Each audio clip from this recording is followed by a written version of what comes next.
A Rádio Rio de Janeiro apresenta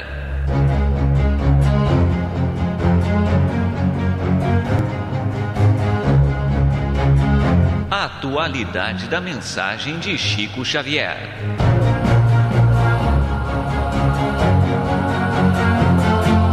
Este programa levará até você a mensagem de espiritualidade e de esclarecimento da obra mediúnica de Chico Xavier e da sua participação pessoal nas entrevistas concedidas sobre temas da atualidade.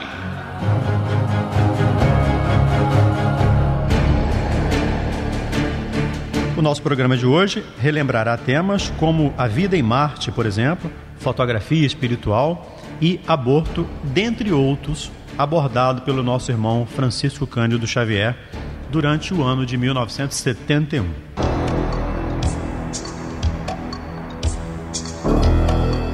E a primeira pergunta é a seguinte: por que, em 1935, Chico Xavier anunciou em um livro que o planeta Marte era habitado e as sondas americanas comprovaram que o planeta era deserto igual à Lua? Responde o nosso irmão Chico Xavier. O caso tem sido estudado por nós com o espírito de Emmanuel, mas, conquanto acatemos com muita sinceridade todas as afirmações da ciência, nós precisamos considerar, e isto, entre parênteses, não é uma resposta despistadora. Nós precisamos esperar o progresso da ciência na descoberta mais ampla e na definição mais precisa daquilo que nós chamamos de antimatéria, que muitos cientistas hoje chamam de matéria às avessas, para que possamos compreender o assunto de modo popular. Então nós sabemos que o espaço não está vazio, conquanto as afirmações da ciência e as sondas possam trazer respostas negativas do ponto de vista físico. Nós precisamos compreender que a vida se estende em outras dimensões. E nós estamos no limiar de tempos novos, em que a ciência descortinará para nós todos um futuro imenso diante do universo. Então será necessário esperar que a ciência possa compreender e interpretar para nós outros, os filhos da Terra, a vida em outras dimensões, outros campos vibratórios. Allan Kardec, nas perguntas e respostas de números 56 e 57 de O Livro dos Espíritos, explica que a natureza dos mundos e a natureza material ou física dos habitantes desses outros mundos podem ser muito diferentes dos habitantes da Terra. Nós podemos perfeitamente encontrar um mundo que, para nós, do ponto de vista fisiológico da matéria considerada matéria densa na Terra, nós podemos encontrar um grande espaço físico despovoado. E esse espaço, considerado por nós tão somente físico, pode ser arena de grandes lutas evolutivas, de cidades, de comunidades que nós, no momento, não podemos entender. O nosso André Luiz nos fala com tanta precisão e segurança da cidade denominada Nosso Lar, nos espaços terrestres sobre determinada região do Brasil. É uma cidade perfeitamente constituída de entidades espirituais, mas uma cidade com todos os apetrechos de trabalho e com todos os elementos de estudo para satisfazer a nossa fome de conhecimento e de progresso. No entanto, a ciência não a vê, não a compreende.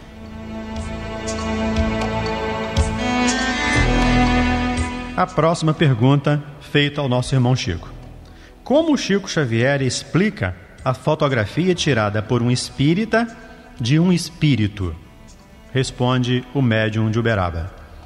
Naturalmente que, se o espírito se materializa para ser colhido em sua expressão física, vamos dizer assim, pela objetiva fotográfica, naturalmente que ali perto ou junto dele está alguém com potencialidades mediúnicas para efeitos físicos muito pronunciados.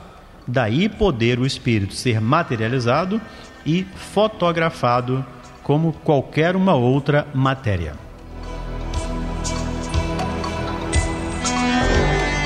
E sobre o aborto? Gostaria de saber para onde vão os espíritos que não chegaram a nascer, como no aborto. E eles serão sofredores ou se libertam de sua missão no mundo, transferindo-se para os que não o desejaram? Responde nosso irmão Chico. A situação do espírito que passa por um aborto dependerá em muito de suas condições mentais e das conquistas que já conseguiu ao longo dos séculos. Há espíritos que desencarnam em estado de grande revolta. Nesses casos, imbuídos da ideia de vingança, esses espíritos recusam-se a toda espécie de auxílio dos benfeitores espirituais para obsidiarem as mães, pais ou profissionais que concorreram para o seu desencarne. Outros, porém, apesar da situação dolorosa por que passaram, retornam às colônias espirituais, onde se submetem a tratamentos intensivos e trabalhosos, a fim de lograrem novamente o equilíbrio e aguardarem nova oportunidade de reencarne. Entretanto, não devemos nos esquecer que em cada dia refazemos nossos destinos, e por mais que tenhamos cometido faltas, o Evangelho do Cristo se desdobra diante de nós com suas imensas possibilidades de redenção.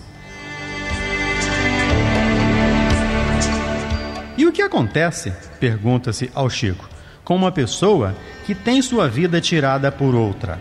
É possível esse espírito se tornar um obsessor? Responde o nosso irmão Chico. Essa pessoa que teve sua vida tirada por outra deverá encontrar auxílio no mundo dos espíritos, assim como outras que tenham desencarnado por razões diversas, e seguir normalmente sua existência espiritual. Entretanto, se não compreender e aceitar sua condição e forma pela qual deixou a vida no plano dos encarnados, terá necessariamente que responder por essa situação. Não perdoando o seu algoz e se envolvendo em pensamentos de baixo teor, atrairá outros espíritos inferiores, que certamente lhe incutirão na mente sentimento de vingança, podendo assim tornar-se obsessora daquela que lhe retirou do mundo material. E como a doutrina espírita vê a situação dos bebês de proveta? Isso é certo ou errado? Responde mais uma vez o médium mineiro. A espiritualidade inspira e acompanha os progressos da ciência, e os pesquisadores não conseguem realizar o que não tem apoio nos laboratórios do infinito. Dentro da correta orientação médica, esse tipo de concepção pode ser tratado, não nos esquecendo de que muitas crianças sem lar anseiam por nosso afeto, em caso de impedimento físico para gerar um corpo. Sobre o candomblé, é perguntado ao Chico: qual a diferença entre as entidades de luz da doutrina kardecista e os orixás do candomblé, que são reverenciados em seus templos com bons pratos, roupas tradicionais e música? Isso não seria prendê-los ao materialismo? Responde o nosso irmão Chico Xavier. Primeiro devemos esclarecer que a doutrina não é kardecista, e sim dos espíritos.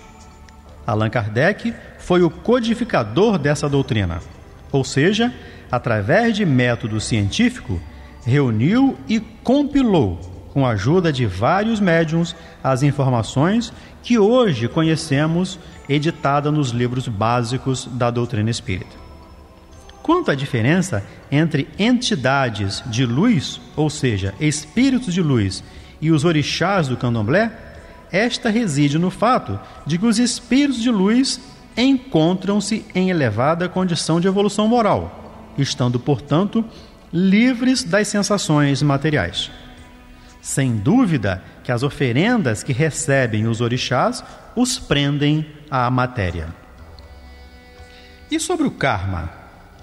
O perdão realmente existe? Então por que existe o karma? Uma das grandes virtudes buscada pelo espírito, o perdão que parte do coração, manifestado com o completo esquecimento das ofensas, é digno das almas evoluídas. A lógica do espírito é simples. A própria pessoa que sofre pede a Deus a chance de reencarnar na Terra e passar por aquela provação para assim se livrar de um débito kármico, ou seja, algum mal praticado em vidas passadas que precisa ser expiado para que o espírito volte a ter paz. Nessa linha de entendimento, ensina-nos os espíritos que o arrependimento concorre para a melhoria dos espíritos, mas ele tem que expiar o seu passado. Muita paz e até o nosso próximo programa. A Rádio Rio de Janeiro apresentou